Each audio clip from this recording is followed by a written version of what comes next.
Omukulembeze w'eggwanga Yoweri Kaguta Museveni akoze enkyukakyuka mu bawandiisi ab'enkalakkalira mu bitongole bya gavumenti eby'enjawulo. Mu bakyusiddwa katutandike ne Irene Mulyagonja ng'ono yabadde kaliisoliiso wa gavumenti asuuliddwa ate n'asikizibwa Rose N. Kafeero. Ambasada James Mugume ng'ono abadde mu minisitule y'ensonga z'ebweru asikiziddwa Ambasada Patrick Mugoya. Ate abadde akulira ebyobulamu maka g'obwa pulezidenti era nga yabadde omusawo wa pulezidenti Diana Atwine aweeredde obuwandiisi obw'enkalakkalira mu kitongole ky'ebyobulamu. Ate abadde omumyuka wa Ssenkulu wa Victoria University Dr. Stephen Nsabalija aweereddwa minisitule ya Energy ng'addiddeko abagambe Kaliisa mu bigere akyusiddwa okuba omuwabuzi wa pulezidenti ku by'amafuta n'obugagga obw'ensibo.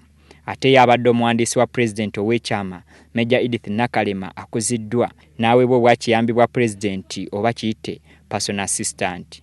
Dr. Rose Nassali ng'ono abadde mu minisitule y'abyanjigiriza asikiziddwa Alex Kakooza ku ky'obuwandiisi bw'enkalakkalira. Amaka g'obwa pulezidenti ate go gaweereddwa Lucy Nakyobe Mbonye, ofiisi ya pulezidenti Deborah Katuramu, ofiisi ya Ssaabaminisita Christine Gwatudde kati muwandiisi w'enkalakkalira. Minisitule ya Public Service eweereddwa Catherine Musigwire. Minisitule y'ebyettaka Dorcas Okalinyi. Minisitule y'ebyentambula eweereddwa Bage Yawaswa ng'omuwandiisi w'enkalakkalira. Minisitule y'amazzi n'obutonde bw'ensi eweereddwa Alfred Okot Okidi.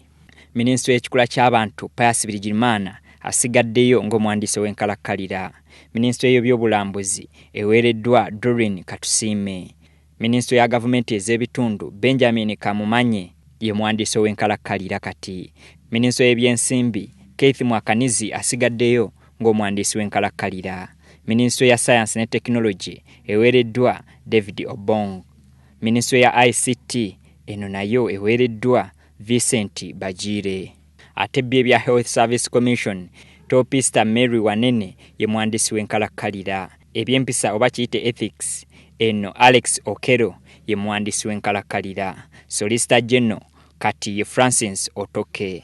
Minisitule y'ebyobulimi eweereddwa Pius Wakabi nga ye muwandiisi w'enkalakkalira.